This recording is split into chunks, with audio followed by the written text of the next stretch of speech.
नमस्कार, स्वागत है आप सभी का। आप देख रहे हैं एनएमएफ न्यूज। आपके साथ मैं हूं नम्रता चौधरी। संभल की शाही जामा मस्जिद का एएसआई की टीम ने सर्वे किया था, क्योंकि हिंदू पक्ष का कहना था कि ये हरिहर मंदिर है। उसके बाद जिस तरीके से आर्कियोलॉजिकल सर्वे ऑफ इंडिया की टीम और उसके अधिकारी सर्वे करने के लिए पहुंचे थे, वो रिपोर्ट बंद लिफाफे में कोर्ट के सामने पेश कर दी गई है। हालांकि जैसा कि मैंने कहा, बंद लिफाफा जो कि अभी भी बंद ही है।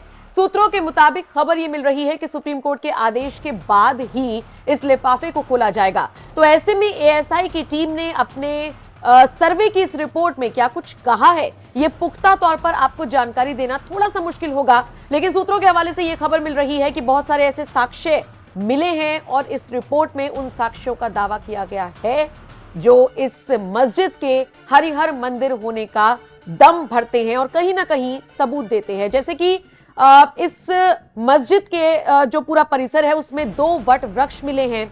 मस्जिद के अंदर कुआं मिला है जो आधा अंदर और आधा बाहर बताया जा रहा है। हालांकि बाहर वाले हिस्से को ढक दिया गया। वट वृक्ष का जैसे कि मैंने जिक्र किया, बरगद के पेड़ की पूजा किस धर्म में होती है ये आप भी अच्छे से जानते हैं और हम भी। ऐसे में फिलहाल पुख्ता तौर पर यह कहना कि यही साक्ष्य मिले हैं, थोड़ा सा जल्दबाजी होगी, लेकिन मीडिया रिपोर्ट्स की माने तो इस रिपोर्ट में ये सारी चीजें कही गई हैं कि वहां पर कुआं भी था, 2 वट वृक्ष हैं। इसके अलावा गुंबद के हिस्से को प्लेन कर दिया गया है, पुराने ढांचे को बदलने के सबूत मिले हैं, उस जगह पर नया कंस्ट्रक्शन हुआ है इसके सबूत मिले हैं, मंदिर के शेप वाले स्ट्रक्चर पर प्लास्टर लगाकर पेंट कर दिया गया इसके सबूत मिले हैं। मस्जिद में अंदर जहां बड़ा सा गुंबद है उस पर झूमर को तार से बांधकर एक चेन से लटकाया गया है और ऐसी चेन का इस्तेमाल कहीं और नहीं बल्कि मंदिर के घंटों में किया जाता है। तो ये कुछ साक्ष्य हैं जो सूत्रों के हवाले से मैं आपको बता रही हूं। सोशल मीडिया पर तमाम तरह की रिपोर्ट्स वायरल हो रही हैं जिनके आधार पर कहा जा रहा है कि साक्ष्य मिले हैं, लेकिन बंद लिफाफे में ये रिपोर्ट पेश की गई है। बहरहाल जब ये बंद लिफाफा खुलेगा तो क्या कुछ खुलासे होंगे, ये देखना दिलचस्प रहेगा। लेकिन इन सब के बीच शाही जामा मस्जिद के ठीक सामने जो पुलिस चौकी बन रही है उसको लेकर कुछ नेता राजनेता कह रही हैं कि ये तो वक्फ की प्रॉपर्टी है। ऐसे लोगों को अब जवाब दिया है संभल के एसपी और डीएम ने। बाकायदा एक प्रेस कॉन्फ्रेंस कर एक खान साहब का जिक्र किया गया है और बताया गया है कि कुछ दस्तावेज प्रोवाइड कराने की कोशिश की गई, हालांकि ये पूरी तरीके से फर्जी पाए गए। एसपी और डीएम साहब का सीधे तौर पर कहना है कि जो कोई भी इस जमीन को जबरदस्ती वक्फ बोर्ड की बताने की कोशिश करेगा या फिर लोगों को भ्रमित करने की कोशिश करेगा उसके खिलाफ एफआईआर की जाएगी। इस प्रेस कॉन्फ्रेंस में एसपी और डीएम संभल ने क्या कुछ कहा, इसी प्रेस कॉन्फ्रेंस के साथ आपको छोड़े जा रही हैं। बाकी इस खबर को लेकर आपका क्या कुछ कहना है, कमेंट सेक्शन में अपनी राय हमें जरूर दीजिएगा। अवगत है और ये आज की जो पीसी है ये एक का प्रतिनिधिमंडल जिसने अभी रिसेंटली यहाँ पे विजिट की थी उसके बाद में कुछ कागज दिए थे, तो मैं डीएम सर से अनुरोध करता हूँ कि उसके बारे में थोड़ा ब्रीफ करने का कष्ट करें। वर्तमान में जो विवादित धर्म स्थान है उसके सामने सत्यव्रत पुलिस चौकी का निर्माण हो रहा है। उस पुलिस चौकी के विषय में एक हमें उर्दू के अंदर डॉक्यूमेंट मिला था। इस डॉक्यूमेंट का अनुवाद भी उन्होंने दिया था। ये हमारे पास एक अनुवाद है पूरा, जो इसके अंदर कुल 20 बिंदु दिए हुए हैं और उन 20 बिंदुओं में लिखा हुआ है कि ये चारों ओर उत्तर दक्षिण पूर्व पश्चिम की चौहद्दी या बाउंड्री है और इनके बीच की संपत्ति वक्फ है। 23 अगस्त 1929 को मोहम्मद अब्दुल समद जो निवासी मोहल्ला कोट संभल है, उस समय जनपद मुरादाबाद था, उनकी ओर से एक अनरजिस्टर्ड वक्फनामा सामने आया है। उसमें क्रम संख्या 1 से 20 तक जो संपत्तियां हैं उनका भौतिक निरीक्षण और अभिलेखीय परीक्षण त्रिसदस्यीय समिति ने किया है, जिसमें हमारे यहाँ के एसडीएम, सीओ और यहाँ के ईओ तीनों लोग थे।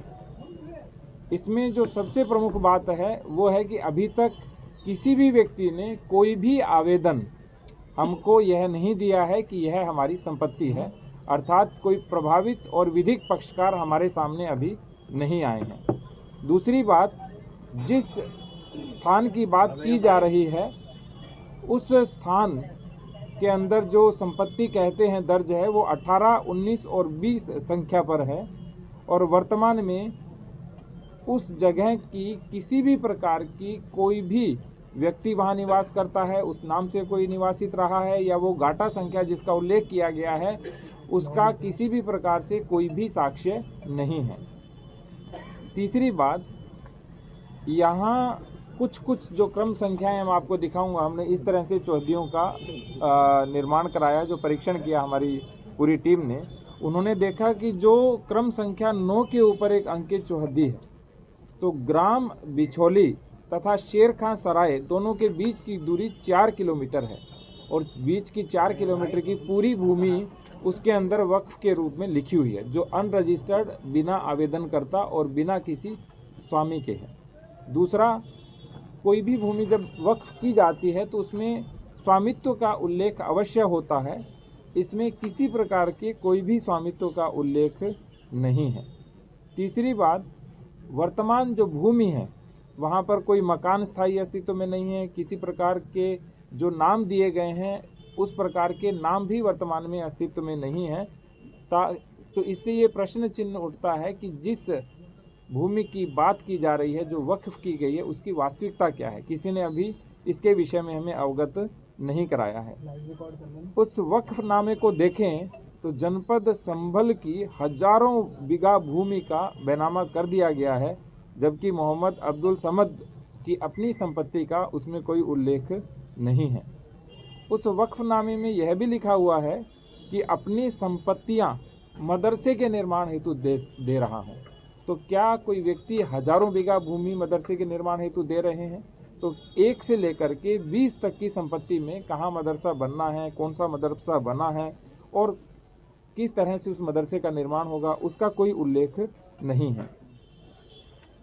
इसके बाद जो नगर पालिका के आसपास का क्षेत्र जितना भी है हमारा, जिसमें सारे सरकारी स्थान हैं, जिसमें तहसील है, पुलिस थाना है, पुलिस चौकियां हैं, डाकघर है, और जो विवादित धर्म स्थल है, श्री कल्की मंदिर है, वो भी उन चौहद्दियों के बीच में ही आता है। तो जो अनरजिस्टर्ड, अनवेरीफाइड जो बैनामा है और जो 50 रुपये के स्टाम्प के ऊपर दिया गया है, तो उसके अंदर सारी संपत्तियां भी एक तरह से वक्फ के रूप में लिखी हुई हैं। मान लीजिए कि किसी ने वक्फ किया भी होगा, मान लेते हैं, हालांकि वो अनरजिस्टर्ड है, कोई प्रमाणित नहीं है, तो भी जो वक्फ अधिनियम है 1995, उसकी धारा 56 कहती है कि कोई भी वक्फ संपत्ति का विक्रय नहीं हो सकता है। तो अभी यह भी संज्ञान में आया है कि इस के आधार पे कोई हमारे यहाँ कोई रजिस्ट्री नहीं हुई, लेकिन मौखिक रूप से और एग्रीमेंट के आधार पे खूब सारी संपत्तियों का क्रय विक्रय भी हो रहा है। तो जो कमेटी की रिपोर्ट है एसडीएम, सीओ और ईओ की, उन्होंने प्रथम दृष्टया संपत्ति क्रमांक संख्या 1 से 20 तक की सारी जो चौहद्दियाँ हैं, उन्होंने बताया है कि ये फर्जी प्रतीत होती हैं, और जो संलग्न वक्फनामा है उसके दस्तावेज भी फर्जी प्रतीत होते हैं। और सबसे बड़ी बात, इसके संबंध में आगे की कार्रवाई कप्तान साहब के माध्यम से हम करेंगे, और जो भी विधिक कार्रवाई और वैधानिक कार्रवाई होगी वो की जाएगी। कप्तान साहब, कागजात हैं उनका परिशीलन करने पे तो ये पाया जाता है कि जिस कोतवाली में आप बैठे हैं, ये भी जो 1905 या 1906 में बनी है, ये भी एक वक्फ प्रॉपर्टी है। और इस तरीके के जो कागजात प्रस्तुत किए गए हैं, जितने भी वक्फ प्रॉपर्टी के कागजात हैं, उन सबको वेरिफिकेशन करवाया जाएगा उनका। जिसमें सेक्शन 56 है वक्फ एक्ट 1995 का, उसका जो वायलेशन हुआ है उन सबका भी वेरिफिकेशन कराया जाएगा। और जहाँ जहाँ पे इसके वायलेशन को पाया जाएगा और फर्जीवाड़े करके, डॉक्यूमेंट करके, एग्रीमेंट करके जो एक्सचेकर को भी जो लॉस हो रहा है, ये बेनामे कराए जा रहे हैं, जिसका कोई लीगल सैंक्टिटी बेनामे के तौर पे, जो सेल डीड के तौर पे होना चाहिए, वो नहीं है। उन सब में भी कार्रवाई की जाएगी। और इस पर्टिकुलर केस में जो रिपोर्ट एसडीएम, सीओ और ईओ ने दी है, उसके आधार पे एक अभियोग पंजीकृत किया जाएगा और आगे विधिक कार्रवाई सुनिश्चित